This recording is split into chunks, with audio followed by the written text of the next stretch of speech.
E tem alguns elementos que fazem muito sentido. O Oliver comentou da União Soviética, né? Eles têm até hoje na China o plano de 5 anos, plano quinquenal.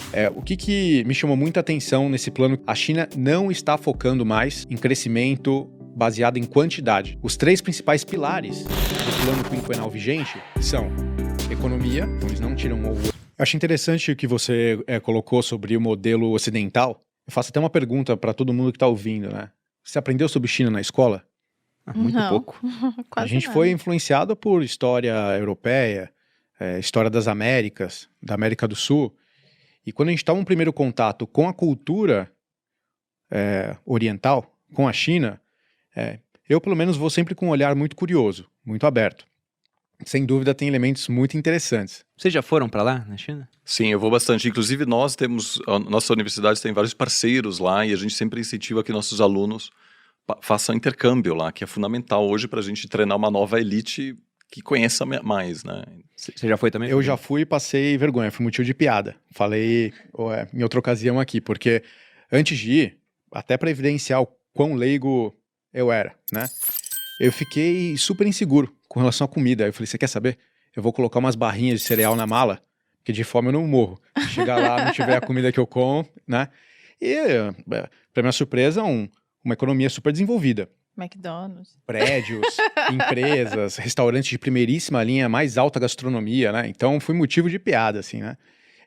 E evidenciou o quão rasa era a minha visão sobre a China, porque eu não tinha tido contato. Então, isso me estimulou a conhecer mais, né? Estudar um pouco do modelo, com um olhar bem isento, mais curioso do que um olhar de julgamento. E tem alguns elementos que fazem muito sentido. O Oliver comentou da União Soviética, né? Eles têm até hoje na China o plano de 5 anos, o plano quinquenal, né? Está no 14º plano quinquenal. Aliás, convido todo mundo a pesquisar e olhar o que tem dentro do plano, né? Quais são os grandes pilares, as prioridades, que é um approach muito pragmático, né? Qual que é o foco nos próximos 5 anos? Eu acho que diz muito da visão daquele governo. E só de olhar o que entra na priorização desses planos, isso já diz muito a respeito da visão do governo, né? O que me chamou muita atenção nesse plano que vai ser vigente de 2021 até 2025? A China não está focando mais em crescimento baseado em quantidade. Ela está focando em qualidade. Os 3 principais pilares do plano quinquenal vigente são economia, então eles não tiram o olho disso, mas inovação e meio ambiente. Isso diz muito a respeito da visão desse governo que quer construir uma nova China. Uma China que vai estar inserida no novo contexto mundial, vai precisar exercer essa liderança não só no Oriente, mas também no Ocidente, vai competir com outros modelos econômicos e políticos, né? Então, eles já estão se preparando para essa nova era. Isso é muito forte e me fez até um fã desses planos quinquenais, né? Então acho que vale a pena entender e até ler o que está dentro desse plano vigente da China. Então tem muito para a gente aprender, né? Não só como cidadãos, como estudiosos, mas também como investidores, né? Vocês tiveram contato com... Lógico que sim, né? Imagino, mas muito contato com chineses quando foram para lá? Para perguntar como é que funciona, por exemplo, o dia a dia. Porque tem coisas que, de certa forma, são inimagináveis para quem vive num país onde as redes sociais são totalmente liberadas. Então, dando um exemplo, todo dia alguém entra na rede social e você pode xingar Deus e o mundo lá, né? Falar da 10ª geração da família do presidente. E nada acontece. Já na China, eu desconfio que não seja assim. Então, como que eles conseguem lidar com essa dualidade, onde você tem, ao mesmo tempo, em algumas áreas, principalmente, muita liberdade econômica? Eu fui procurar Hong Kong no ranking de liberdade econômica, que já teve lá em cima, agora eu não achei, né? E também a gente teve há pouquíssimo tempo a China retomando Hong Kong. Mas pegando a China como um todo, ela é o número 107 do ranking de liberdade econômica da Heritage Foundation. O Brasil é 143. Então a gente fala muito a China, mas eles são mais livres economicamente do que a gente. Só que liberdade econômica é apenas uma vertente. Você tem liberdade para agir, mas a liberdade de se expressar e de pensar coisas diferentes é meio restrita. Então como que eles lidam com isso? Então, isso é uma pergunta excelente. Eu estive em 2018, passei alguns meses no país para lançar a versão em chinês do meu último livro. Nossa. E isso foi muito interessante porque, primeiro, foi uma longuíssima negociação, porque é um livro que fala sobre o mundo cada vez mais chinacêntrico.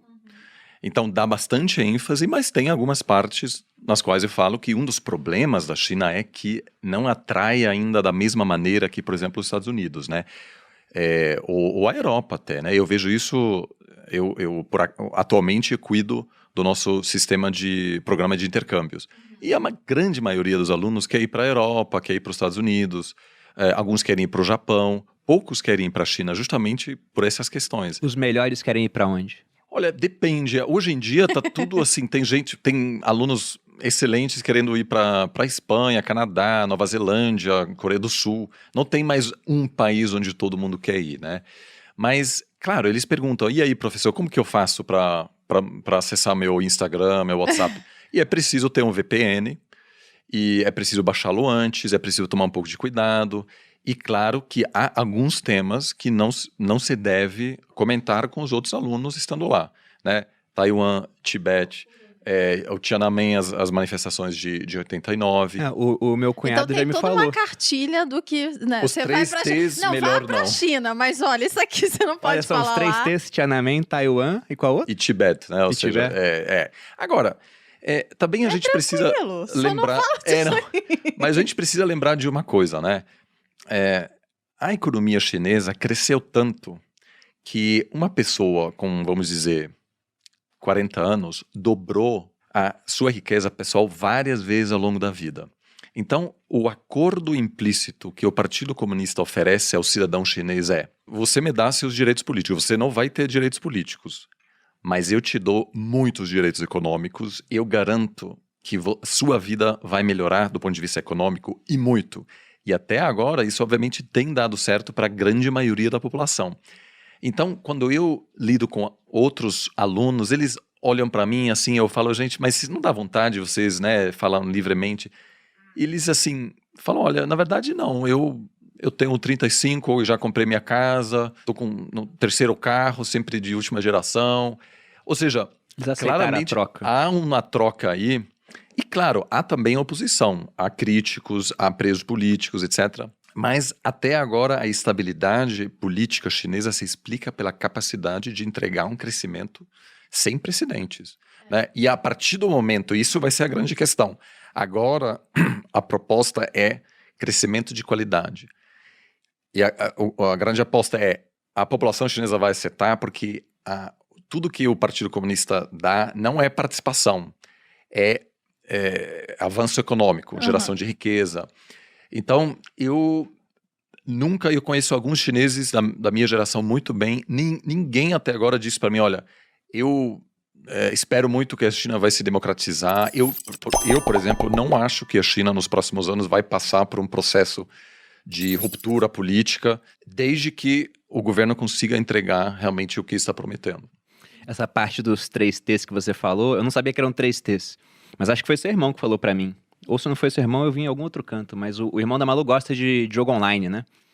E tem muito chinês, eles lideram rankings de jogos online. E fala que pra derrubar um chinês do jogo, basta digitar lá, Tiananmen Square, o massacre da Praça da Paz Celestial, porque isso não é alguma coisa que, embora as pessoas lá devam saber que aconteceu, eles não dão ampla divulgação.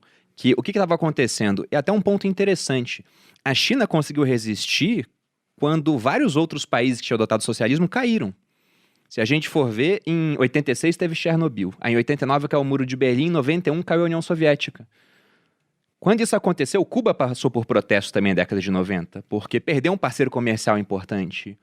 A China começou também a ser afetada por conta disso, então você teve protestos lá.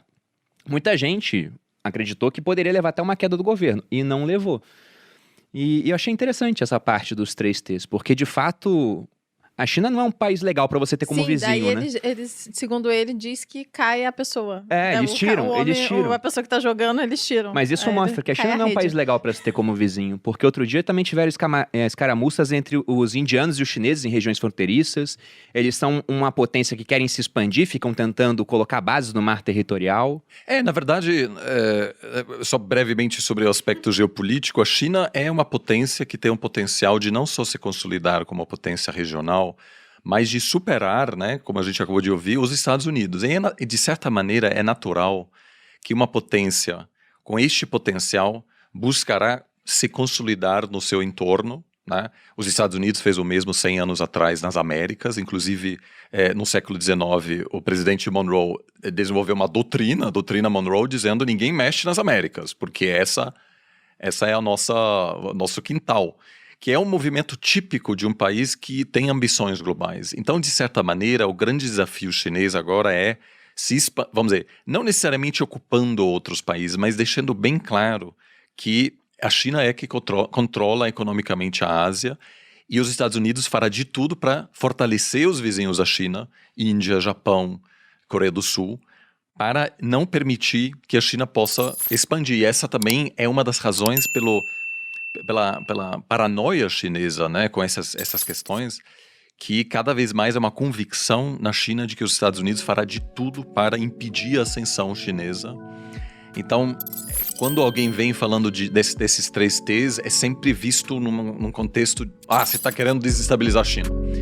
Então, isso também vai piorar. Eu acho que a piora na relação entre Estados Unidos e China está apenas começando e vai ter grandes consequências também para o mercado financeiro.